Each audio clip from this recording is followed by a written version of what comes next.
Okay. Well, I got the high sign, and that means it's time to go.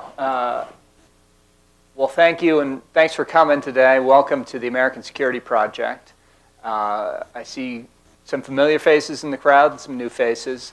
For the new faces, the American Security Project, we're a nonpartisan national security think tank, almost 15 years old now, have been doing the whole range of national security issues.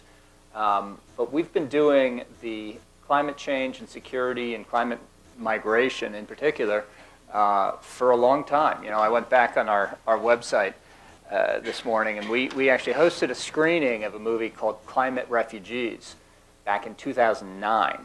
And one of our board members, Admiral Lee Gunn, is on there discussing the issues. And interesting to see him 10 years ago, talking about a lot of the same things, but unfortunately, I think the issue has only become more salient and problematic in the time since then. Before I introduce our speakers and we get started, I want to give kind of a few notes and set the scene a little bit here on what we're talking about when we say climate migration, climate refugees, and all of that. And I think we have to start with strictly defining, because people migrate for many reasons, whether it's to get a better job, or to flee persecution, or to flee extreme weather events. We must clearly delineate between refugees who are forced to move because of climate change and people who move for economic reasons, but happen to come from a warm climate. And there was a World Bank study last year recently found that actually we think of this as only a cross-borders issue, but far more people move within their country's borders when affected by climate-related crises, mostly from rural to urban areas, and become internally displaced persons is the technical term.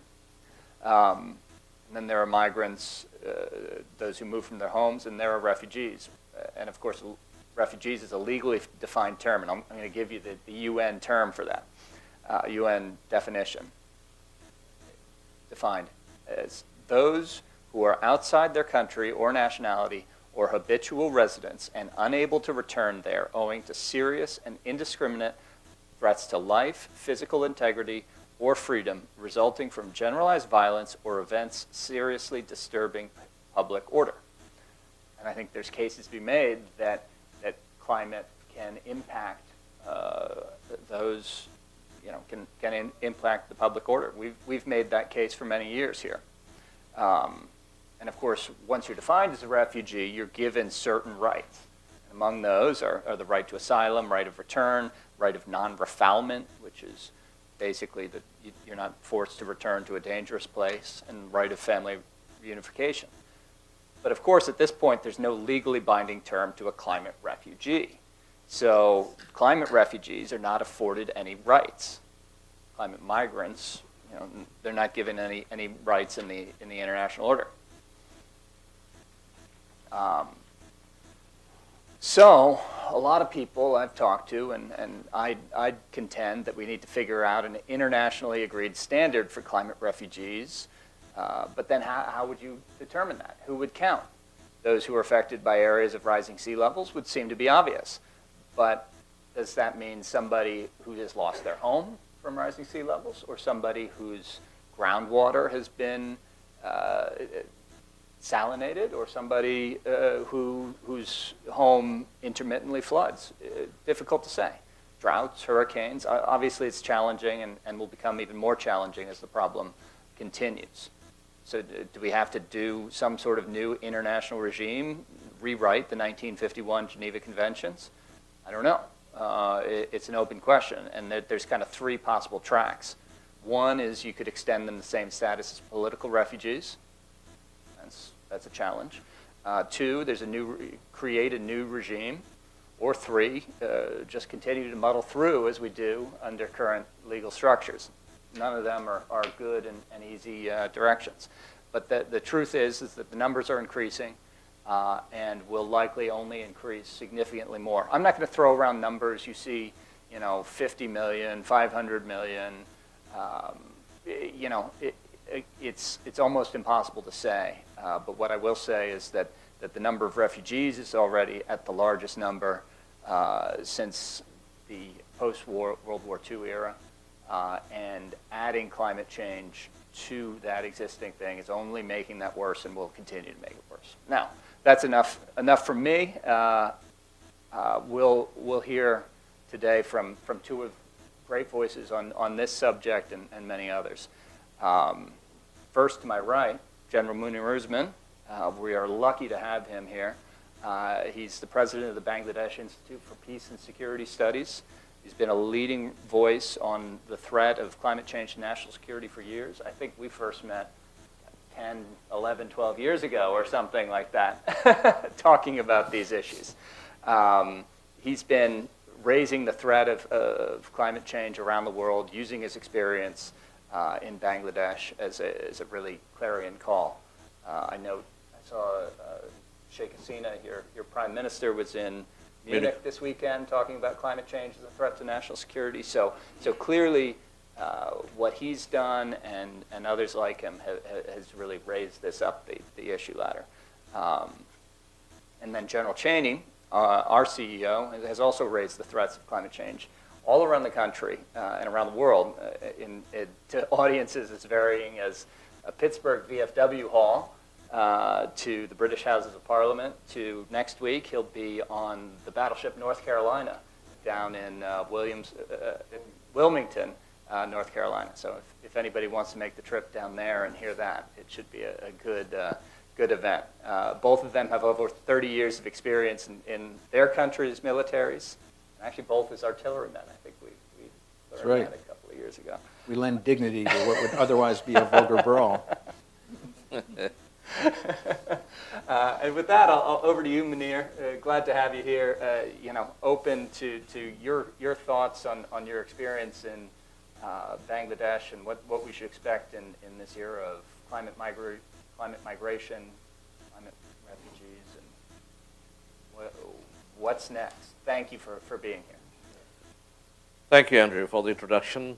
And General Cheney, it's a pleasure to be here, back to ASP, where we first started the journey to talk about climate change and security. One of the first organizations globally who raised the issue of climate change and security. And now it is recognized by the United Nations Security Council as an international security issue. So we continue to raise the issue wherever we can, because this is something that faces not one country, not one people, but everybody everywhere. But talking more specifically about climate change and migration, what I would like to say that climate change is the future of migration. This is where the migrants are going to come from. We have known all other forms of migration and refugees, but this will be the source of major flows of migration in the world. What Andrew was trying to say just before this is that we have definitions, internationally accepted norms and definitions of all kinds of other migrants and refugees, except for climate refugees. And I'll be candid with you, the reason we don't have is because no nation wants to take on the international obligation that comes with an internationally accepted status for the kinds of refugees and migrants that we have. So I think we are in a state of denial, and the state of denial is going to cost us heavily in the future. It is much better for us to accept the reality of the future of migration and find out ways and means and mechanisms to cope with them. So I will just briefly mention a few points that comes to my mind.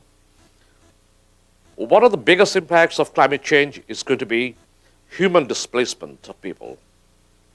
And the human displacement of peoples will be driven by some major factors, which will be sea level rise, extreme weather events and disasters.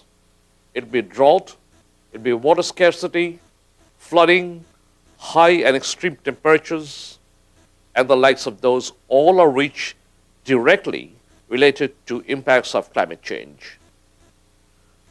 It also will lead to both internally displaced migrants and externally displaced migrants.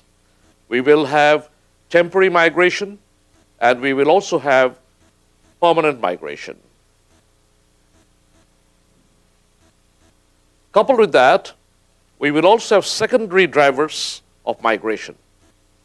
And the secondary drivers of migration are again directly linked to the impacts of climate change. And they will be mostly in the form of health hazards. It will come from livelihood security issues. It will come from food security issues. It will come from lack of pastoral lands for tribes and groups that depend on the herds of animals and cattle. It will be linked to erratic cycles of rain and monsoon. It will be linked to erratic flows of water in our rivers, and many more. I could say that the direct and the secondary impacts of climate change will have devastating impacts and effects on people's lives, on their habitation, and the way they want to lead their life. We are already seeing the signs of outbound migration within the country, within the region, for example, in the Sahel region of North Africa, where a number of people are getting displaced, are on the move. In Chad, for example, 500,000 people have been displaced since 2012, and many more thousands are on the line. Because in Chad, 80% of the people live on agriculture and subsistence cultivation and food production.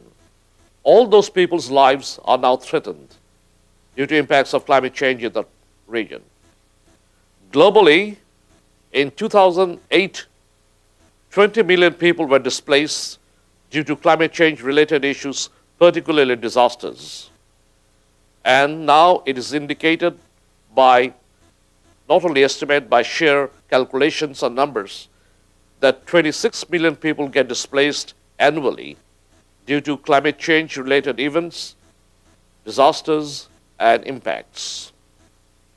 By 2050, the numbers will go above 250 million people that will become climate refugees or migrants in the world.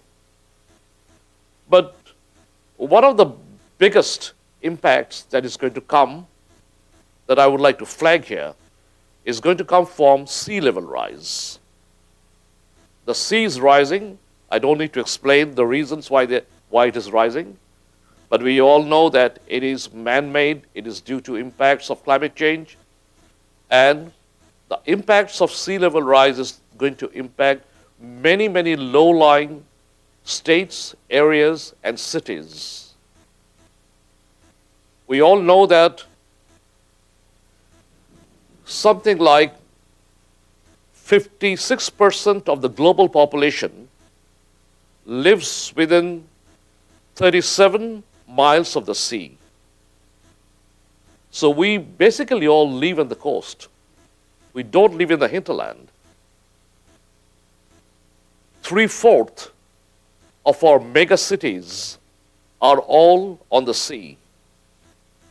So just imagine the kind of impacts that sea level rise is going to have. It will displace large centers of population. I'm particularly worried about the impact that will be triggered out of impact of the megacity inundations. And when I talk of megacities, we sometimes tend to forget in our usual assurance of the lifestyle that we have been accustomed to, how vulnerable they are.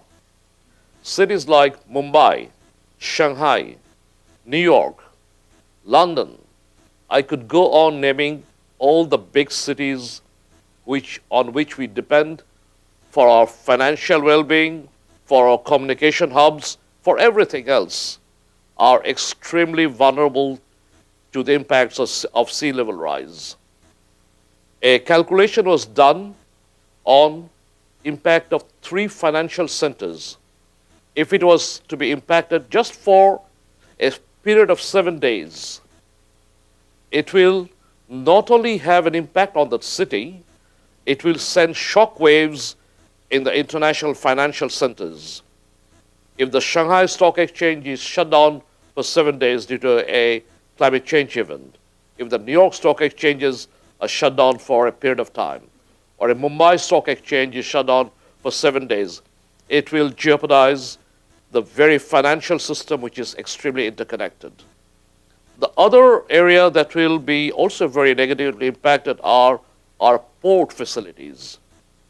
Because in the interconnectedness of our trade and economy, many of these ports completely feed us with everything, from our trade to our food to our security, to the movement of our ships, to the movement of our military vessels. Everything depends on some of the key centers of shipping. And they are all vulnerable.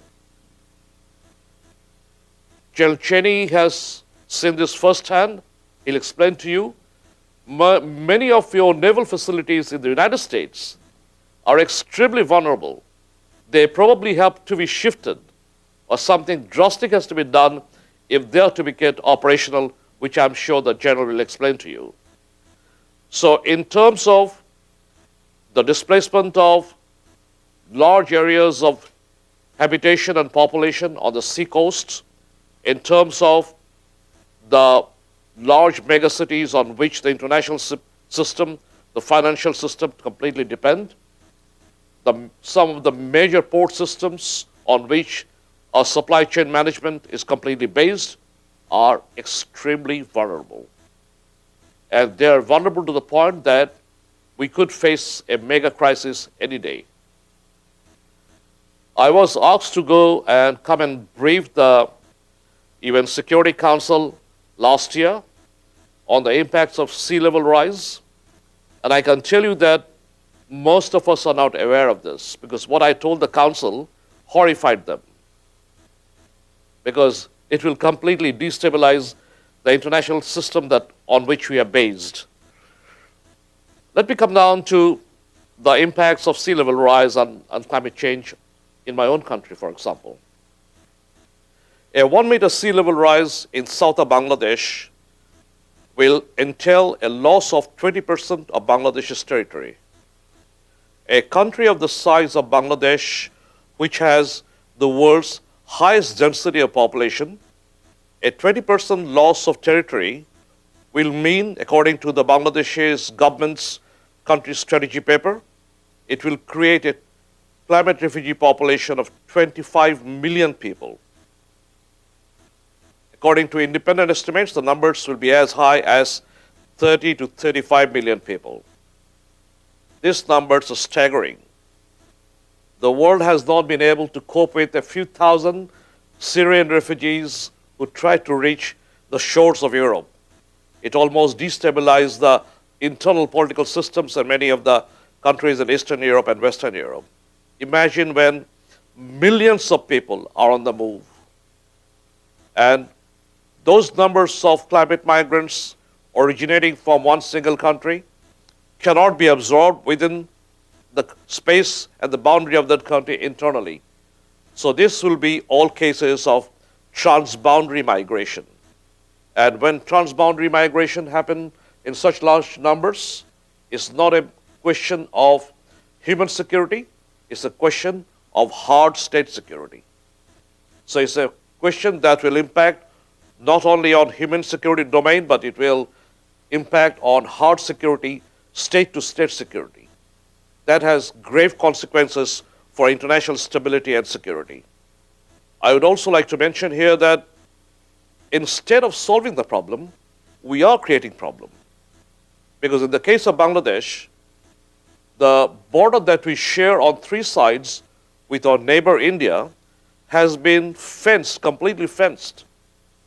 4,500 kilometers of border has been totally fenced unilaterally by India, hoping, I'm sure, someday to stop this outflow of migration as one of the objectives. But this is not the way to solve problem. Because when people try to find safety and go to higher and drier land, they will cross anywhere, whether it's a fence or a hill, whatever. So the question is not to have divisions amongst us. The question is to find out common solutions to a common problem. And that's the way we have to go. There are also issues of low-lying states and island states that need to be addressed in terms of migration. For example, the state of Maldives will completely disappear. So if you haven't taken a holiday there, it's time to go. Because it will not be there a couple of years from now. And I can tell you it's a beautiful place to go. So that's one case. The island states of the Pacific will completely disappear, a number of them. But there, I'm not worried about the numbers, because the numbers are very small. It's not like Bangladesh, because many of the island states in the Pacific, the population is 20,000, 40,000. In some places, the maximum is about 80,000. So it is possible to resettle them. It is possible, numerically possible. But we are coming up with very, very unknown questions in uncharted waters, which we are not addressing now. I'll just give you an example of 2-3 examples. What happens to the sovereign right over the waters where these countries and islands once existed? Do they become international waters, or the state which existed once retains its sovereign rights over this water with obligations? The second thing that will become highly, highly problematic is the complete maritime regime that we have built on the UNCLOS system will be completely thrown out of the window, because even the shifting baselines of our shores will jeopardize the maritime boundary regime. Here we are not only talking about shifting baselines and shorelines, we are talking about a complete island vanishing altogether. So the whole maritime boundary regime that we have built on UNCLOS will be completely jeopardized. And we have got to work again from square one to rebuild that. We will also be questioning about the legal, the social obligations that the state once had. Who is going to look after those? We are also questioning about the cultural heritage, the social and the linguistic heritage that we lost with these countries. So we are moving into very uncharted waters, and we are probably again in a state of denial. We are not addressing them. I would also like to mention here about a report that has come out last week from ICIMOD. It's an international organization that works on mountains based in Nepal, Kathmandu. It has scientifically given a report that the ice caps in the Himalaya, which is known as the other pole, is melting rapidly, much faster than the previous scientific reports that were done, even by IPCC. And they're predicting that in the run-up to the melting, what is going to happen is that it is going to increase the flooding in the South Asian region, which will be followed by long periods of drought.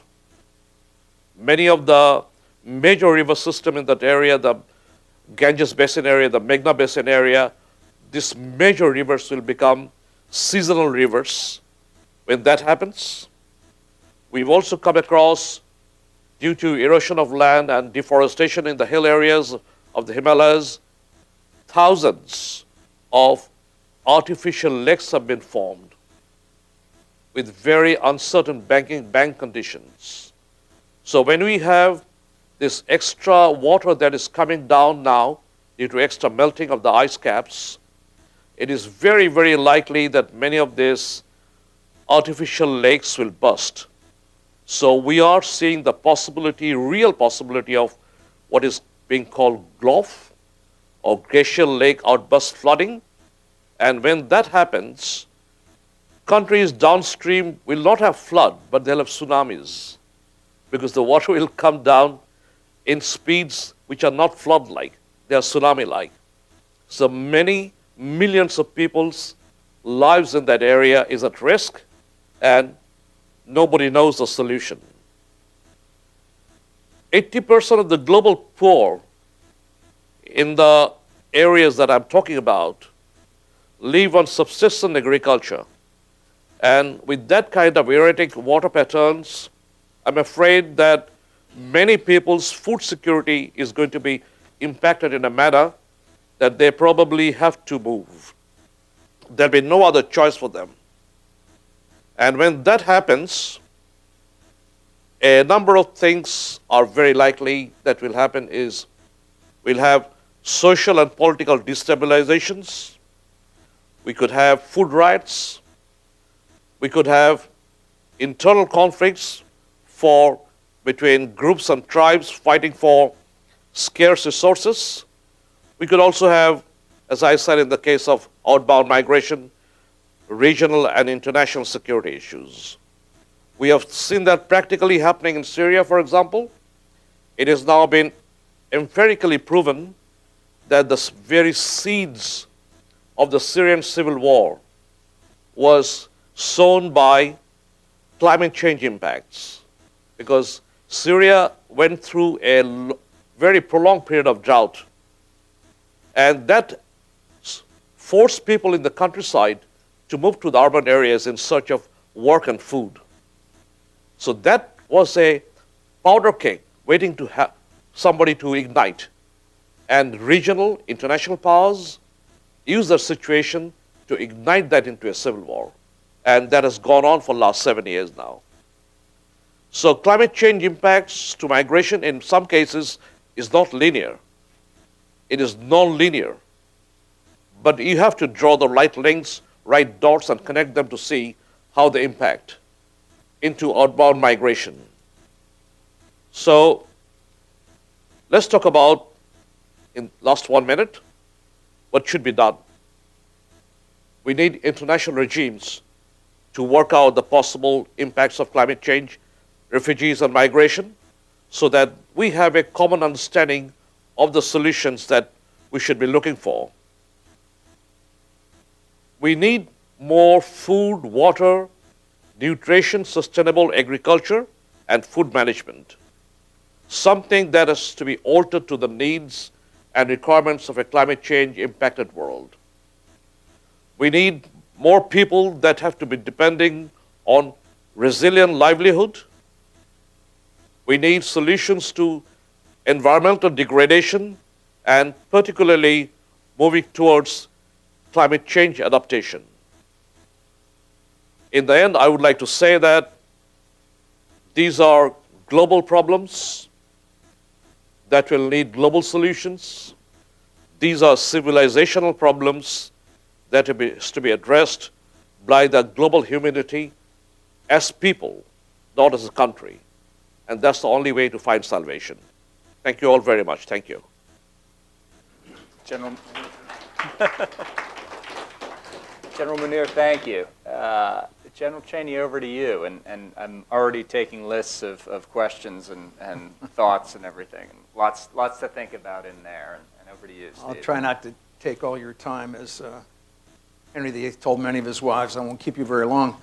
General Muniruzzaman, it's such a delight to have you back with us. I've known him for 10 years plus.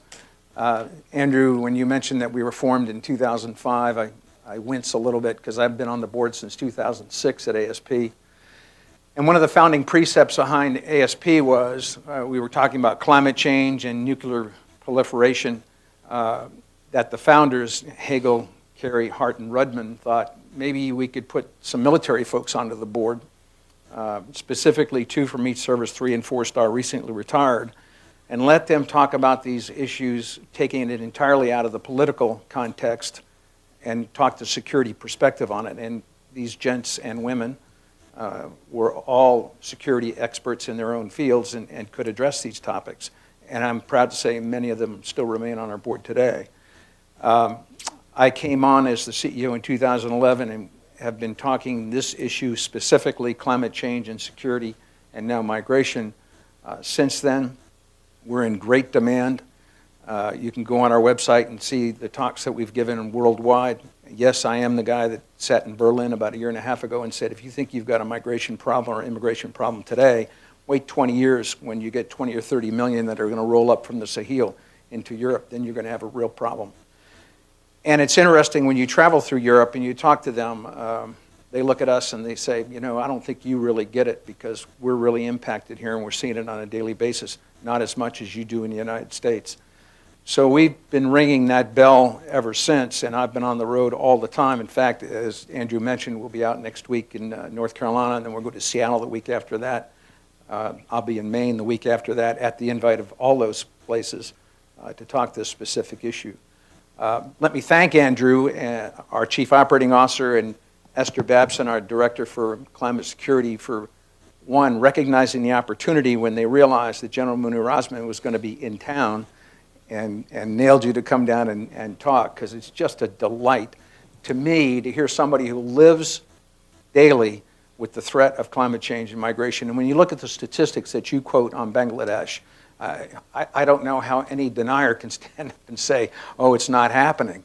I mean, in your country, it's real, it's happening, it's there today, and you've got to start planning for it right now.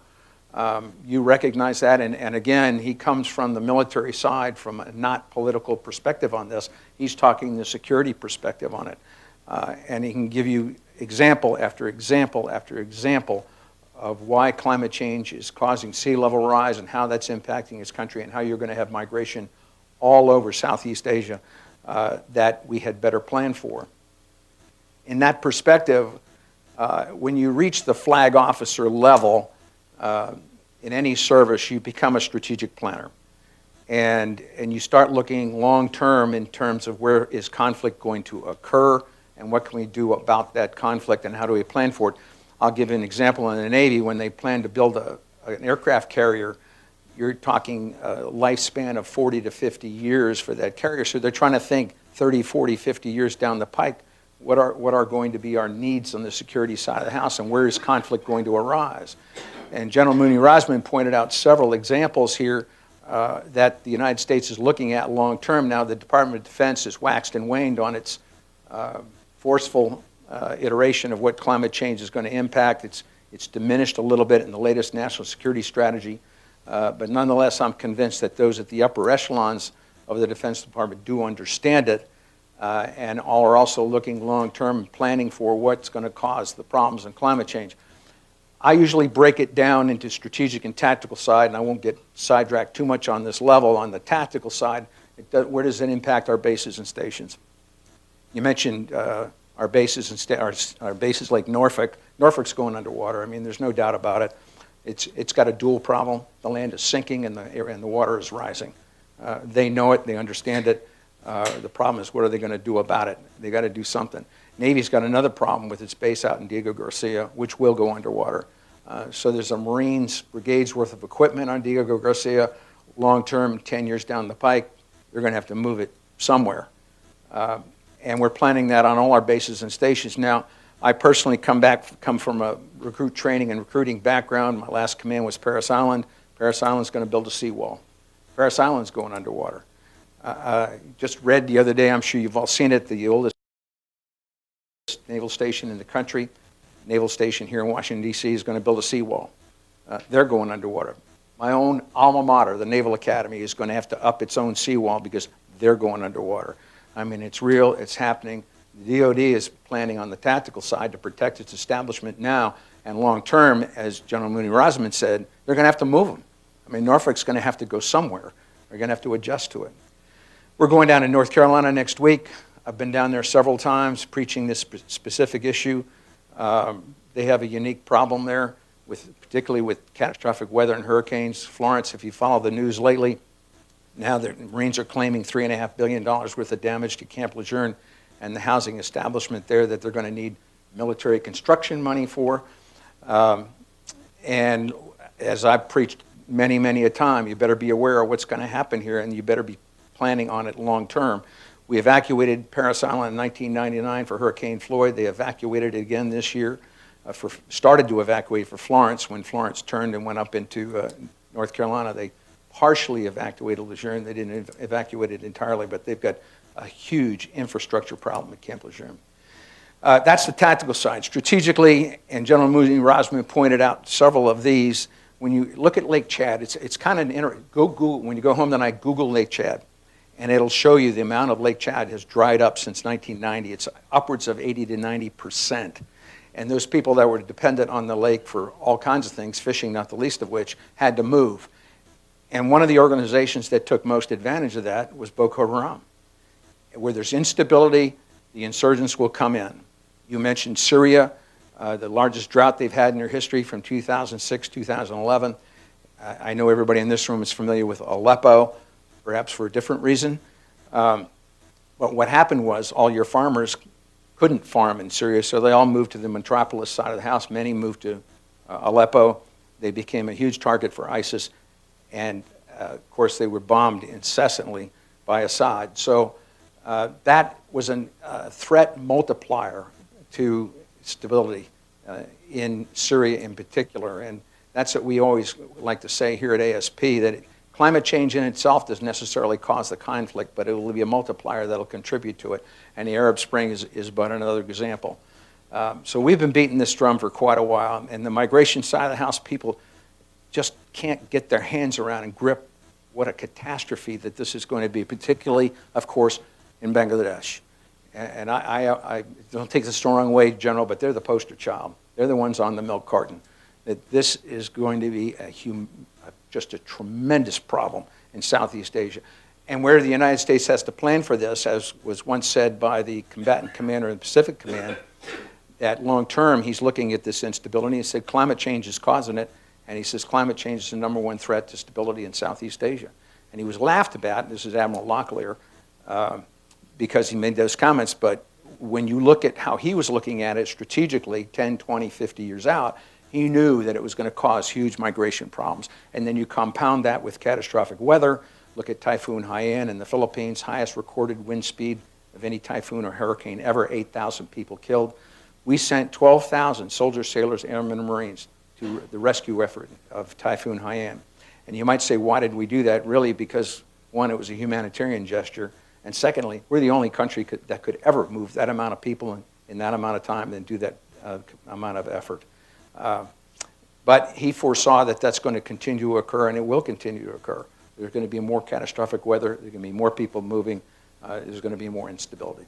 So with that, one last thank you to Matthew Wallen, who's my fellow for public diplomacy, who dual hats is running our office and setting this up. So Matthew, thank you for the work that you do. And again, General Muniruzzaman, it's such a pleasure to have you here that I could listen to you for the next 2 hours. I mean, and I would hope that those in the audience would recognize, I remember it was a year or two ago when we had a snowstorm like we're going to have tonight, and Senator Inhofe ran out and made a snowball and took it out on the floor of the Senate and said, this is climate change. Well, you want to really, he was facetious, obviously, in it. But General, when you look at what's happening in Bangladesh, it's proof positive that we've got to do something about it. And of course, you're adapting, but long term we need to mitigate. And the way to do that, of course, is eliminate CO2 emissions, but that's a whole other side of the story. So with that, I'll turn it back to Andrew for a couple of questions and maybe a Q&A. Yeah, I'm going to open it out to questions of the audience here in a little bit, but I'm going to start, take the moderator's privilege for a couple here. Both of you mentioned Syria, and I think rightfully so. It is, it's a great example of when we talk about threat multiplier. But I'd note also when we talk about refugees and migrants, the problem, as we see it, as we say, there was a drought and it drove the farmers and the herders off of their land in the Euphrates River valleys into the cities. Now, those refugees, those migrants, were not afforded any sort of protection, either by their own government or by the international authority, international community. And that was in 2010. Then it took the Assad regime to start shooting at them in 2011, 12, and 13 for them to be recognized as refugees to get protection when they crossed the border into Jordan, and then in 2015 when the vast refugee columns started going up into Europe, and you saw 1 million refugees, for instance, resettled into Germany in 2015. Most of them were Syrian. Couldn't we have, is there a lesson here that maybe if we had been a little more foresighted in 2010 as an international community and seen some of this coming and given some protection to the people, that we could have, if not stopped the problem, really, what's the opposite of threat multiplier? Minimize the threats, reduce the threats. Is there a lesson for looking at it through this lens? And as continued refugee crisis, Rohingya in your region, General Munir, how is we keep getting caught flat-footed by these refugee crises, and perhaps we shouldn't. Perhaps we should plan these better. General Munir, that's exactly what I'm saying, is that we are in a state of denial. We've got to accept the problem. Only when you accept the problem that you can do foresee and forecasting and foreplanning. The General and I, we've been trained, it's ingrained into our blood that nothing can be done on an ad hoc basis. They've all got to be planned ahead. And we are way behind in our planning. We know the facts that they're coming, but we are doing nothing about it. We need to raise the awareness of the people who take decisions. In Syria, for example, when the farmers came to the town and asked for food, they were given bullets. So there are others waiting to welcome them into their own camps and do something otherwise. So we've got to understand the problem in its nature, and then we have got to plan ahead. We are not doing it at all at the moment. We know the flashpoints. We know where the refugees are going to come from North Africa, from Sahel. We know the vanishing island cases. We know other flashpoints. I've just seen today a statistics that a study was done in the United States, and it says that 3.9 million people will come from Central America alone. And where will they go? They will all join the caravan. So let's think about this problem and try and solve it instead of being in a state of denial. And that's exactly where the international community is now.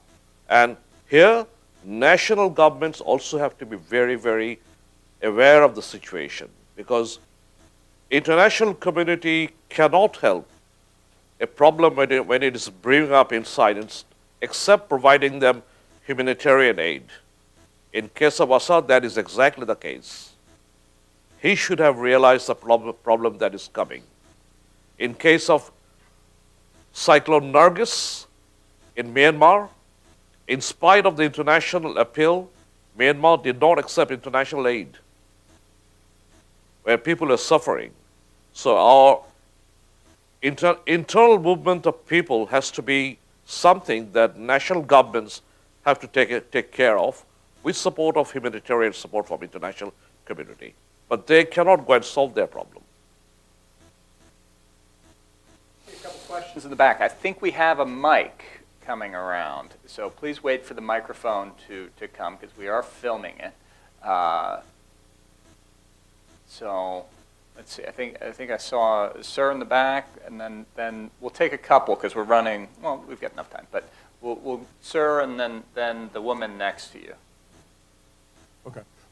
Leif Rosenberger, former professor of economics at the Army War College, and was chief economist at CENTCOM and PACOM.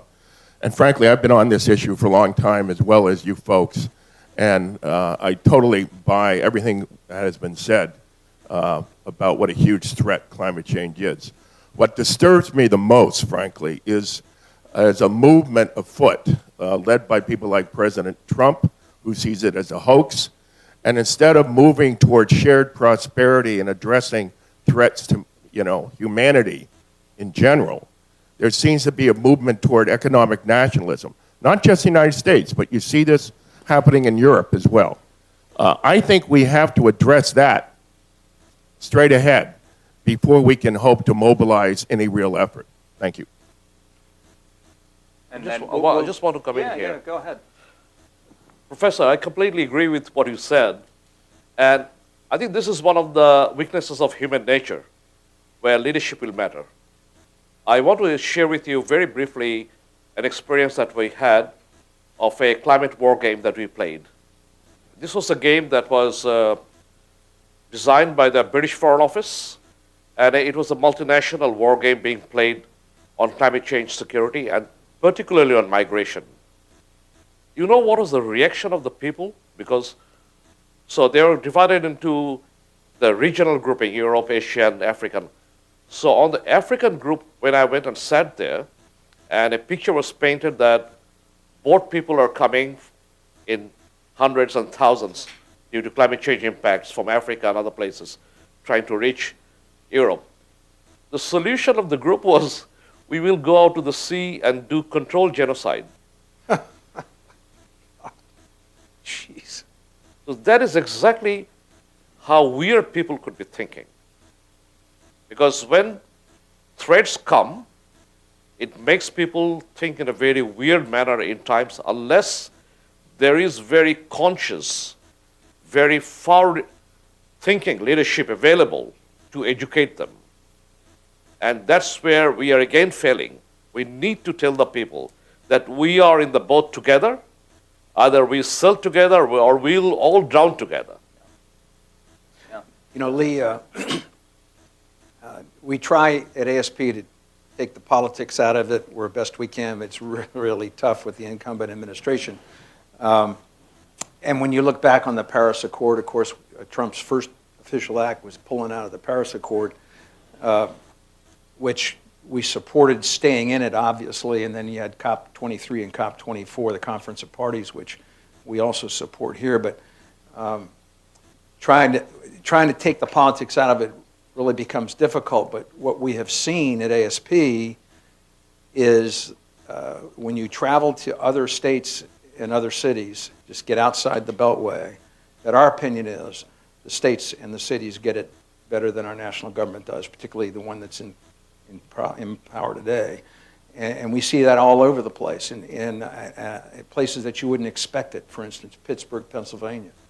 Three Rivers is flooding. They've got problems with climate change there. The mayor gets it. We understand that. I mentioned North Carolina's got unique problems, but I can walk all the way around the country, and we've been to not all the states, but a lot of them. And they get it, and they see you'd say it's the not in my backyard syndrome. Well, it's in their backyard.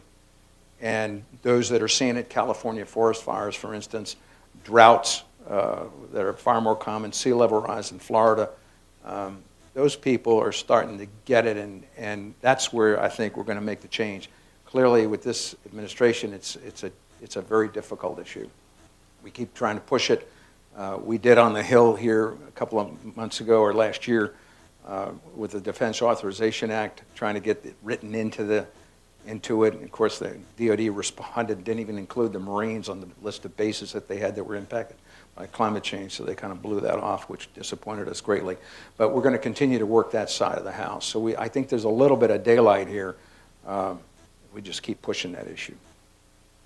I see a lot of questions, so we're going to take 3 here. And so, ma'am, and then ma'am. You want to do them in succession, group them all together? We'll take 3 in succession, and then we'll go. Cluster of threes. Yeah. I'm Bethlehem from CDS, Center for Development and Strategy. And my question is sort of the response measures and the discourse surrounding climate effects have mostly been reactive and humanitarian aid, and how do we manage the consequences, whereas less focus have been on adaptation and resilience. And especially from where I'm from, East Africa, recurrent droughts are a big problem, and there's less emphasis on helping communities adapt to varying weathers or loss of cattle and very simple things that affect vulnerable communities. So how do we sort of shift the conversation from framing it as in 20 years we'll have half of sub-Saharan Africa move to another area? How do we shift from this kind of framing to more proactive measures? Like how do we help communities build sustainable lifestyles that is climate friendly. Thank you. That's one. And yeah, that's great. I'm Thank sorry. you. And then we'll come up here. So, proactive versus reactive. Good afternoon. My name is Maureen Coates. I'm the former Acting Assistant Secretary of the Air Force for Installations, Environment, Logistics, and I'm delighted with the conversation here. Regarding the regimes and some of the other things mentioned by the General, one of the great gaps, and perhaps General Cheney will back me up on this, we do not register air, land, and water capacity as part of the components required for operating. In other words, we don't say that in order to run a wing or a fleet, we know we need right now 1 million gallons a day or 2 million gallons a day or whatever, or to produce enough food for a county or a state in Bangladesh. We know we need this much acreage and this much water, and therefore we have no baselines.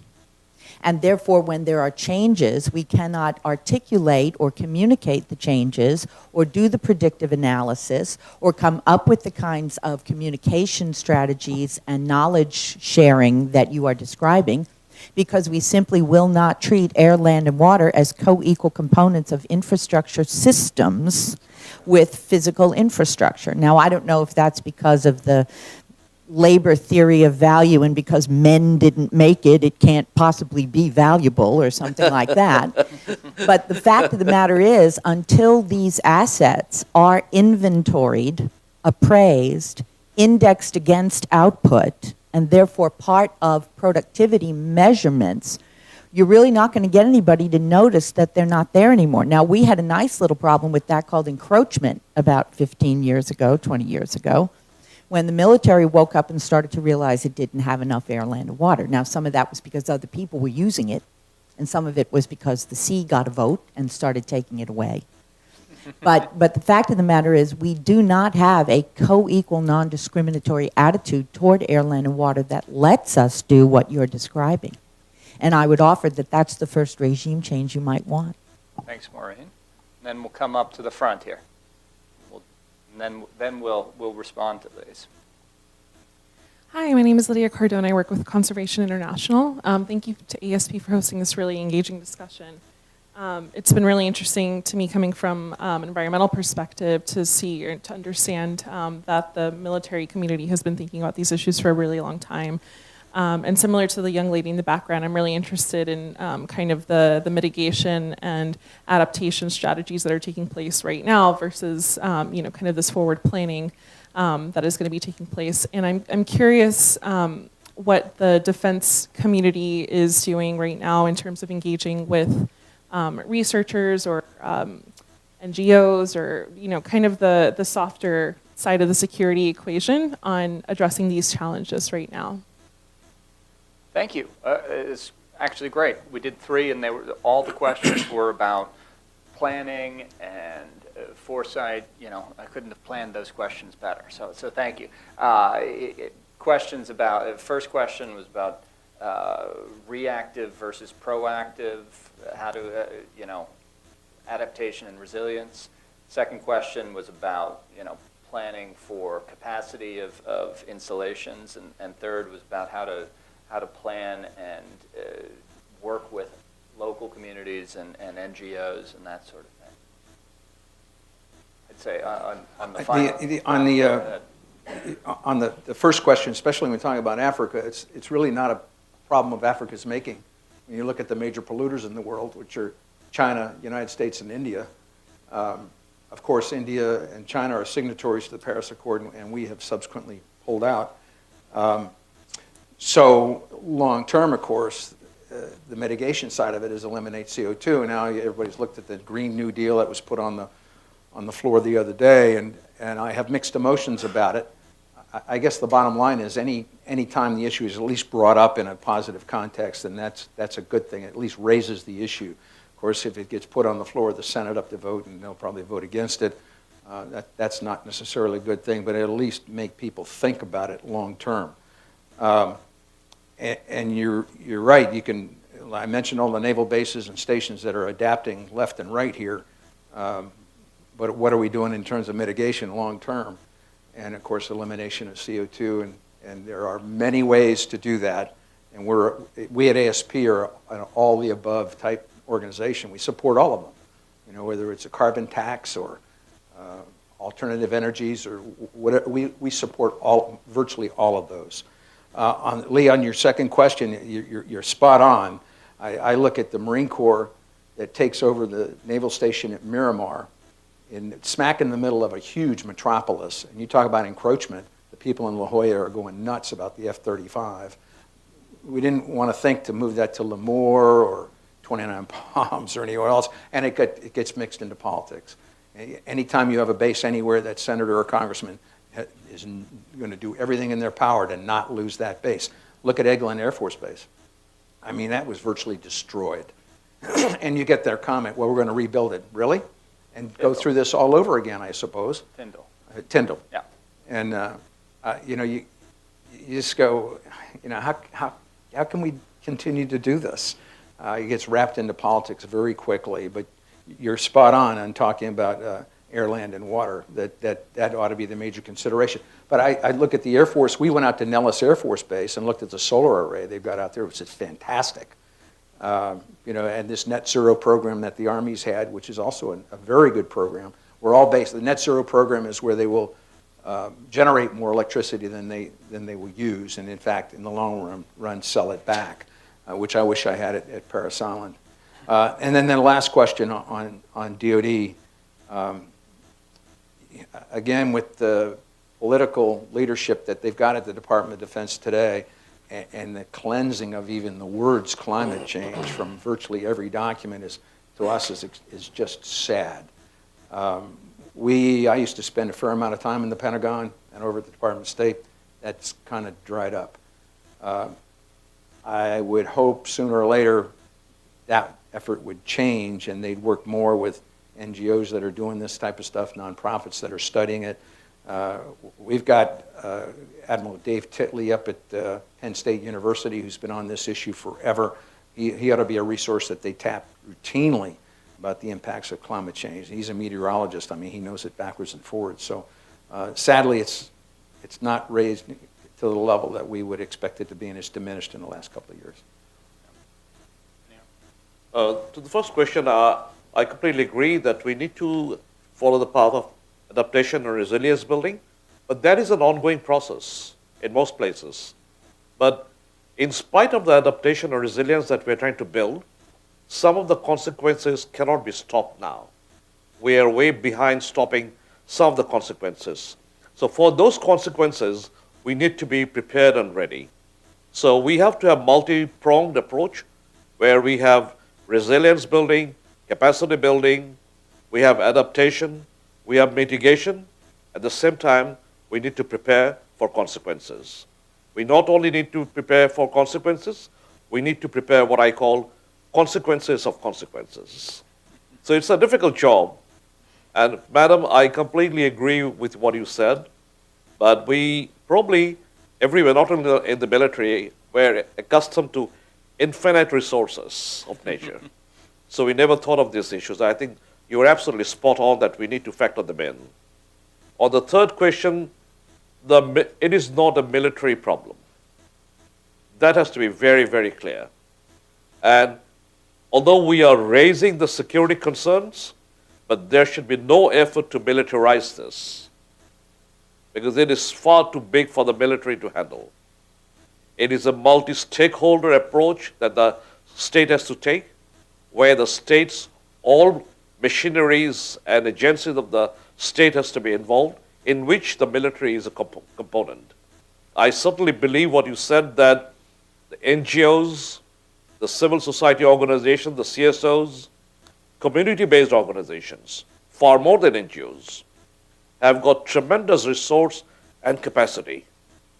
I'm telling in a lot of places that we probably have to go back to some of our traditional ways of living in many of our societies and communities.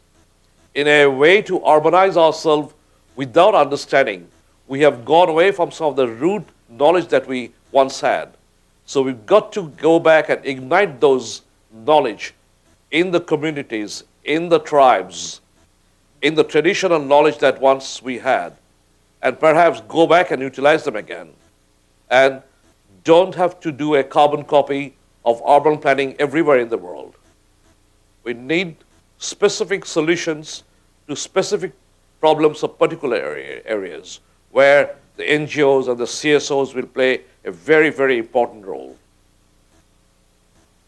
You know, when they do major exercises in the Pacific region, they now include a humanitarian assistance disaster response part of that exercise.